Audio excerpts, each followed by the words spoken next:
3 billion people around the world live in poverty. Lifting them out of it is one of the great challenges of the 21st century. India has fully signed up to the idea that microcredit can help achieve that goal. 30 million Indians have taken out microloans in the last decade. But is there actually any evidence that it does what it promises? Microcredit works by giving small loans of initially around 10,000 rupees, that's £140, to impoverished women. The idea is that they use the money to set up their own food stall or buy a sewing machine or livestock so they can generate their own income and lift themselves out of poverty. The loans are generally given to groups of 5 women who are jointly responsible. If one woman defaults on her loan, the rest have to pay back the money. And interest rates are high. Here in Andhra Pradesh, they're generally between 23 to 35%.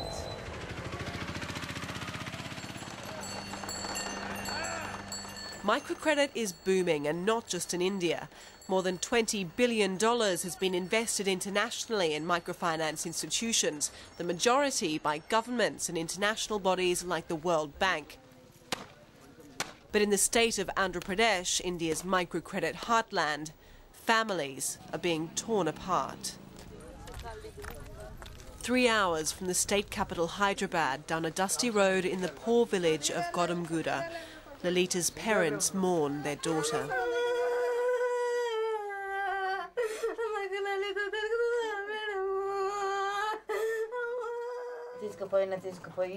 We made her vomit whatever she had swallowed and found out that she had taken poison. A spate of rural suicides like Lalita's has been blamed on overlending by microfinance companies. A man approached us and told us to form a group of 5 so we could get a loan. They told us to say we wanted to set up a vegetable business so we could get the money. He said, pretend you're doing this business for a few weeks in case my boss checks. So we did what they said. These are the loan books. In 1 year, Lalita's family took out 3 microloans totalling £500, not to plough into a business, but to pay for school fees and their elder daughter's wedding. They soon fell behind in repayments. Shamed, their 18-year-old daughter Lalita took her own life.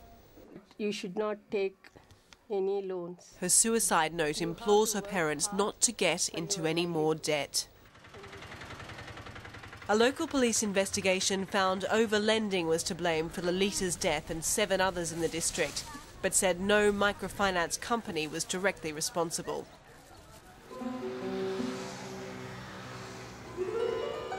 Microloans used to be given out by NGOs and the government, but the industry's exploded in the last 5 years as profit-making companies have taken over.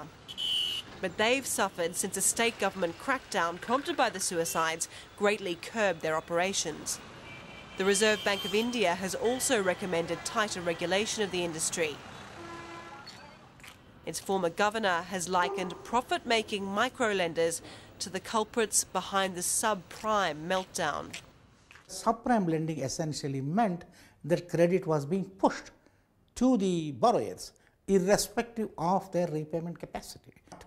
Unregulated for-profit MFIs is disastrous, it's dangerous, it is exploitative, it is repressive. With such strong words ringing in my ears, I've come to meet the pioneer of the for-profit model to find out why he believes his approach is right. Vikramakula founded India's largest microfinance institution, SKS, over a decade ago. Last year's share flotation of the company raised £220 million, and it garnered Dr. Akula equal numbers of fans and detractors. Today, he's overseeing 4 loans being given out. It's a big deal. They're the first since the crackdown 3 months ago. But despite SKS's difficulties, he's convinced private investment in microcredit is the future. We had to find a way to bring capital into as many poor households as possible. Now, running microfinance in a commercial way, in a for-profit way, allowing you to tap into the capital that exists in commercial capital markets was in fact the solution that I thought is a way that could make this happen. And if you look today, we've been able to do that. We've mobilized, more than $4.5 billion of loans without any government subsidies, and put this into the hands of, poor households. So do your duties not then become to your shareholders rather than the people who you're trying to help? We don't think there necessarily has to be a conflict between shareholder interests and those of your customers. As the person moves, step by step, up the economic ladder, she starts taking larger loans, she starts doing other products such as insurance and so on, and that's where you create shareholder values. Namaste, ma. Dr. Akula is keen for us to meet Shakuntala, a model SKS client. Customers bring plain saris and I embroider them. I charge at least 1,500 rupees each. It's helped me come from poverty to a much better position today, and I spend the money on my children's school fees. But not all stories are as happy as Shakuntala's.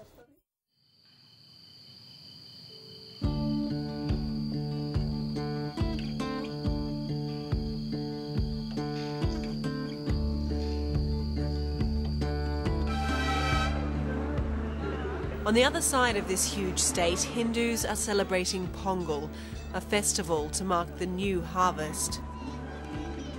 Last year, floods washed away most of their crops. Giving thanks for the bounty they have is even more poignant.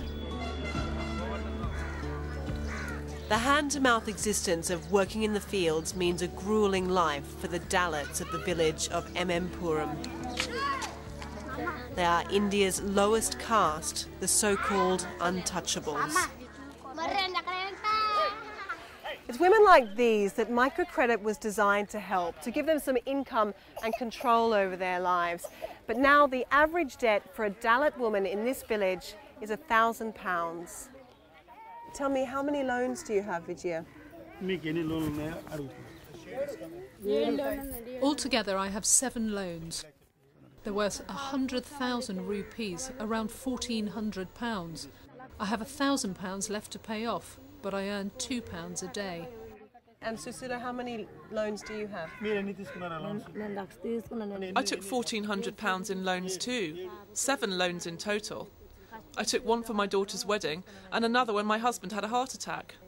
I still owe £1,000, but the small amount I earn I spend on my husband's medicines. Despite already having so many loans they can't repay, the women tell me, in fact, they want more. Sometimes they put them into businesses, but often they simply help to get from day to day, harvest to harvest, from meal to meal.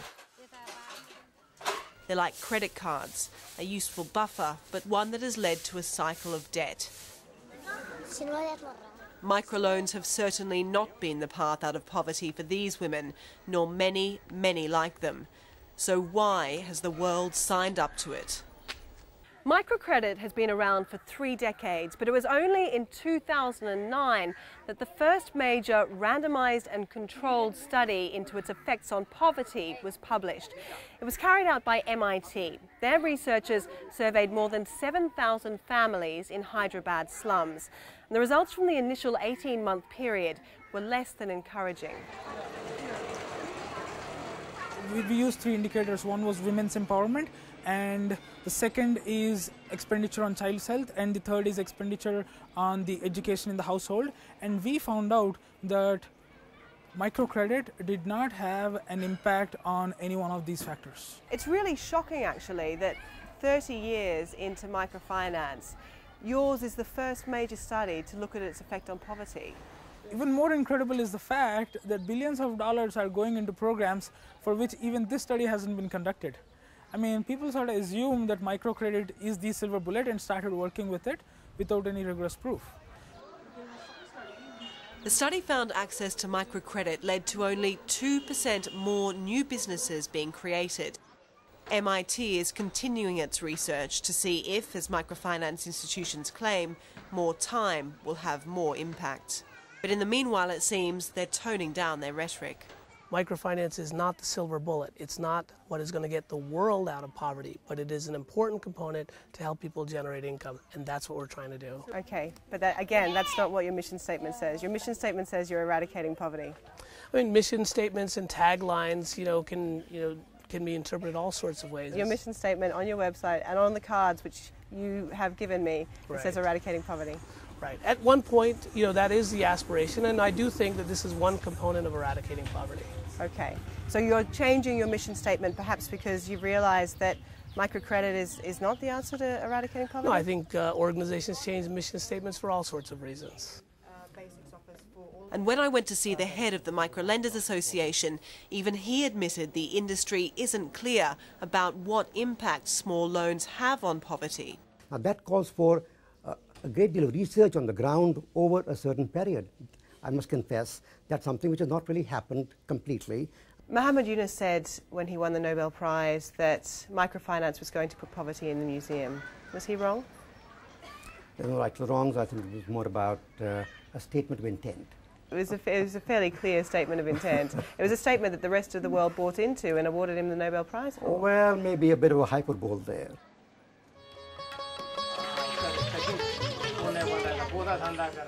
But 30 years and billions of pounds into this much hyped experiment with microcredit. For people like these, the dream of ending poverty seems as unrealised as ever.